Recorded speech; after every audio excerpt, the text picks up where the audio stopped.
Tonight on Philly Sports Spotlight, spring has finally sprung as Phillies pitchers and catchers invade Clearwater for spring training. And former Sixers star Allen Iverson finds himself on the outside looking in on the foreclosure of his multi-million-dollar mansion in Atlanta. And we'll introduce you to an area high school wrestling coach who continues to inspire athletes he can barely see.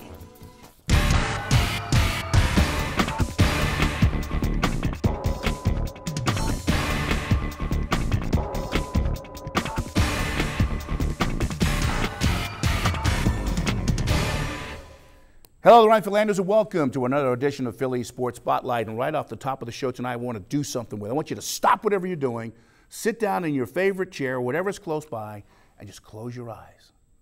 Now imagine it's 75 degrees outside, sunny, a slight breeze. Off in the distance, the smell of hot dogs and the sounds of...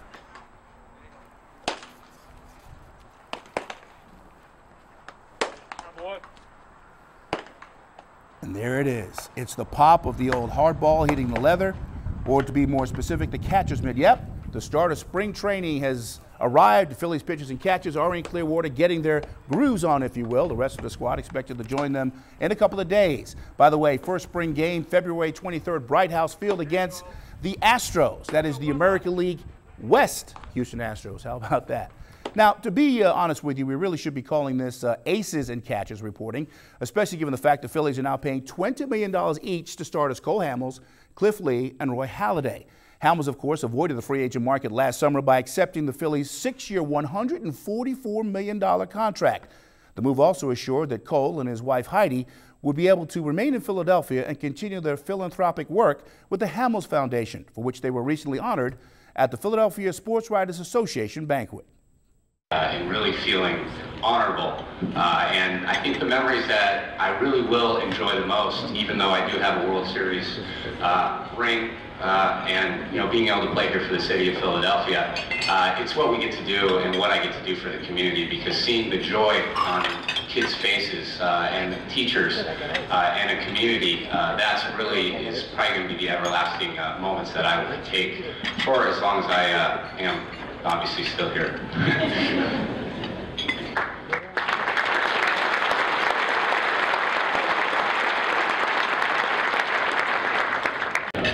I just wanted to thank the Sports Writers Association and all of you for, Cole comes from California, I come from Missouri, and Philadelphia is our home.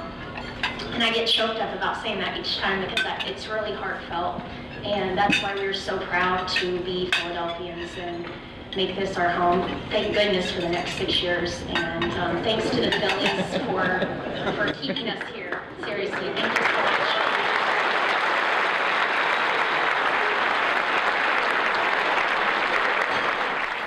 And as a continuation of their charitable efforts, Cole and Heidi just relocated their Hamels Foundation headquarters from Center City, Philadelphia to Bryn Mawr, Pennsylvania. Cole and Heidi personally pay all expenses associated with their foundation, including the rent on the new storefront, staff salaries, and store merchandise.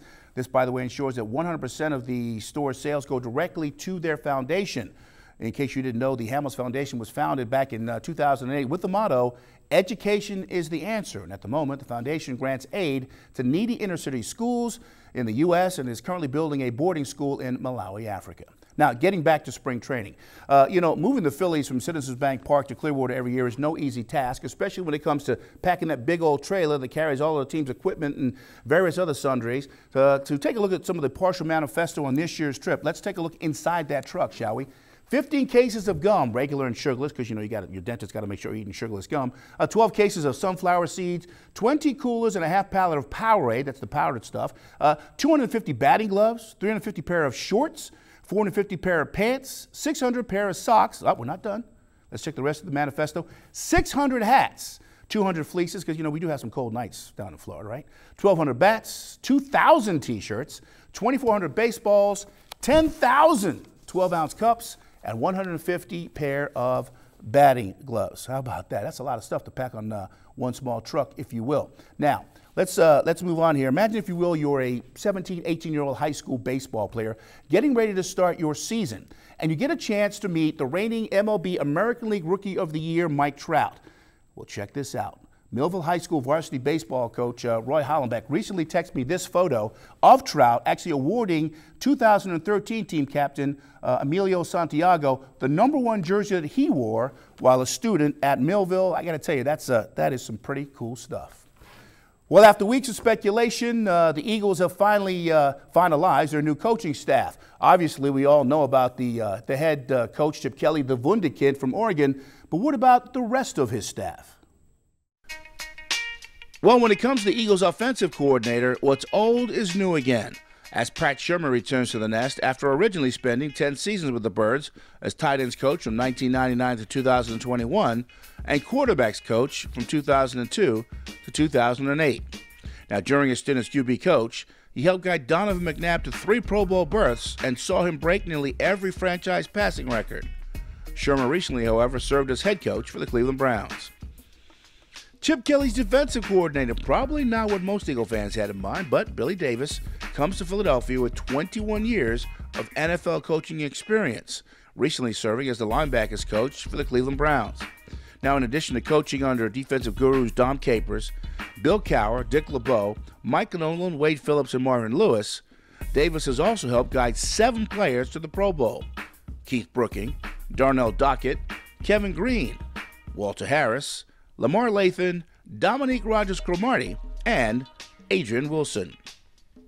Of course, if the Birds hope to improve in 2013, they will need a major overhaul on special teams. And that, my friends, is where special teams coach Dave Phipp comes in.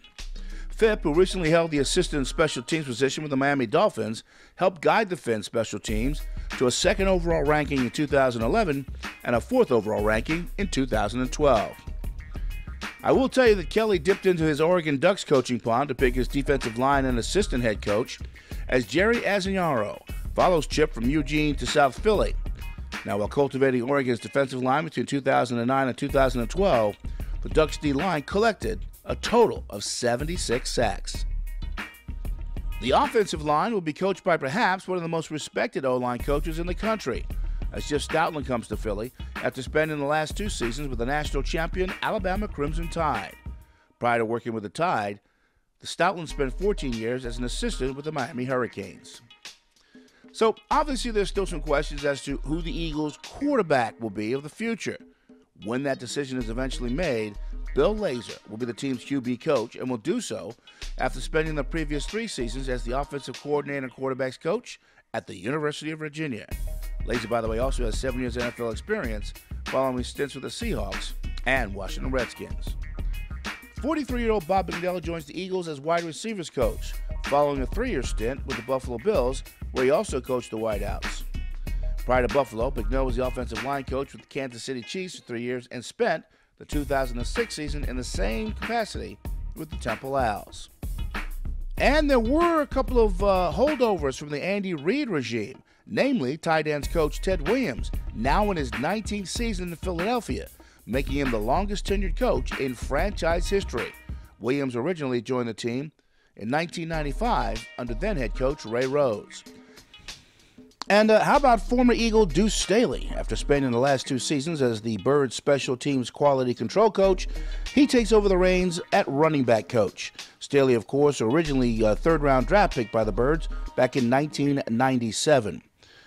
Rounding out the rest of the Eagles coaching staff, at assistant offensive line, you have Greg Austin, Eric Chinnander, assistant defensive line coach, Mike Dawson, defensive quality coach, Matt Harper, assistant special teams coach, Todd Light, assistant defensive backs, Bill McGovern, outside linebackers, inside linebackers to be coached by Rick Minter, Justin Peely, assistant tight ends, Press Taylor, offensive quality control, and John Lovett, defensive backs coach.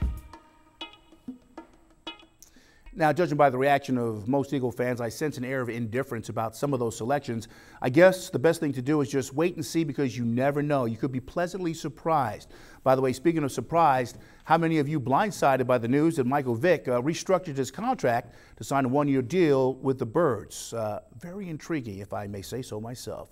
All right, time for this week's trivia question, and in deference to the Phillies starting spring training, this one has to do with their manager, Charlie Manuel. Now, Charlie played 5 very successful seasons in the Japanese League during his playing career. What nickname did the Japanese players and fans give Manuel? that answer coming up a little bit later on in the show. Also still to come, we'll look at former Philadelphia 76 Allen Iverson and his financial fall from big bucks to low budget.